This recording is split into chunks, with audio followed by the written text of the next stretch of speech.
I'm Catherine, and welcome to my hillside garden here in Zone 6, Northeast Pennsylvania. Today we're going to work on putting shallots into seed cells to get them started. I know I say shallots, some people say shallots. It's potato, same type of thing, but I'm sure you know what I'm talking about. Let's get started.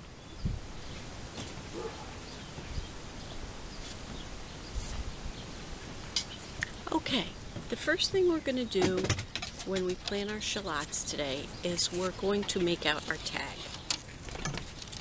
And generally I found that using a pencil works rather well.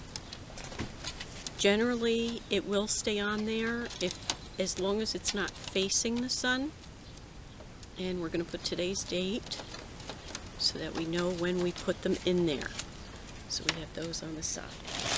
Then I just have some potting soil that I'm going to fill each one of these cells with.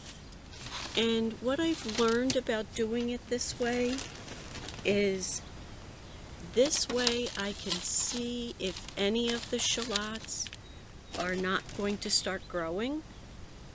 And it also gives them a fair chance, because sometimes when you plant onion starts or the shallots in your garden, you leave a little bit sticking up and the birds think it's a worm coming out of the ground. So they like to help themselves, which you can't blame them. And if you're not in your garden every day, then you're not going to see that that one is out. Really, they can only pull them out until the roots have started to take hold in the ground. So that's probably about a week or so. I plan on planting these out in about 2 weeks.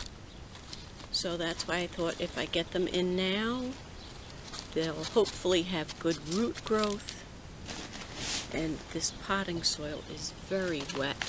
It has been outside, and the shallot bulbs have been outside, so they're both about the same temperature.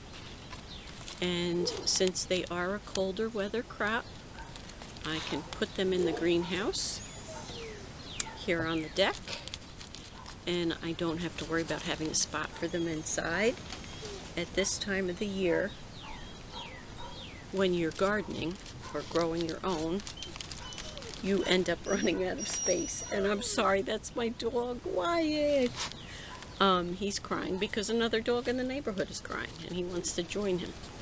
So what we're going to do now, there's a good amount of soil in those cells. This should be good.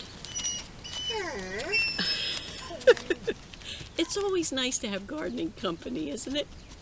Okay. So now we have the soil in there, and what's really nice, I forgot to mention, I got these seed cells just as this tray at our local Agway,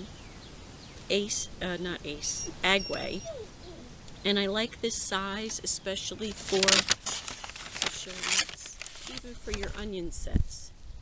See how nice they are? There's a side where the roots will come out, and there's the little point at the top. You kind of want to be gentle when you go to push them into the ground, because you don't want to do anything that could damage that root end. So I'll start here in the middle. You just want to push them in a little bit and firm the soil around them. If you've never grown shallots, last year was the first year that I grew shallots, and I loved it. When you see them growing and they come out almost like in a flower, you can't understand how it happens, but it does. When you garden, you really find out what nature does to make more of itself. And the shallots, they kept very well through the winter. I still actually have some left. I don't remember when I harvested them. Since these came from the Agway, they have them in a bulk bin and you just pick out the ones you want. So that's what I did. And I plan to grow some of these here at home in Zone 6, and some will be planted in my garden in Zone 7, which they probably could be out in the ground there already. but I have not visited that garden yet, so the soil is not prepared for this season yet there. That's why I figure we'll give that 2 weeks. This way we'll know which one of these. Oh, see, here one started to grow already, and it wasn't even in the pot. So it's still okay to use. The one thing you want to check, whether you're getting seed starts or shallot starts, you want to feel them to make sure that they're firm. You don't want any that have mold on them or that look bruised or damaged in any way. And everyone has their own thoughts, whether they like small ones, large ones. I just try to pick ones that are about the same size in the hope that they'll all grow at the same rate. So, and that's pretty much it. So I'll finish the rest of the tray. Thank you for joining me on today's journey, and happy gardening.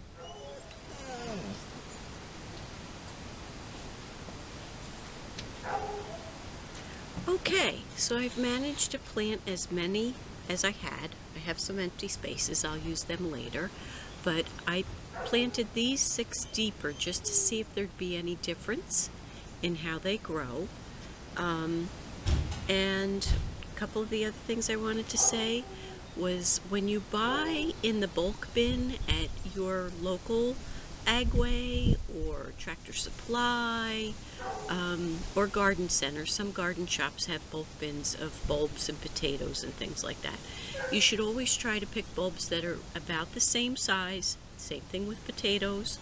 And like I said, check them for any mold, any damage. And the other thing you might want to see if they note exactly what kind of shallot it is. I don't remember. And this is doesn't bother me at all. If there's a certain kind of shallot or potato or onion that you want to grow, then you may have to order them online to get the particular kind you want. So I can put my shallots tag in, and I've dated it. I don't need to water anything because the soil is moist enough, and we'll come back and do an update on this when they start to really grow. Thanks again for joining me. Give me a thumbs up if you think I did a good job. Be kind with your comments. Have a great day.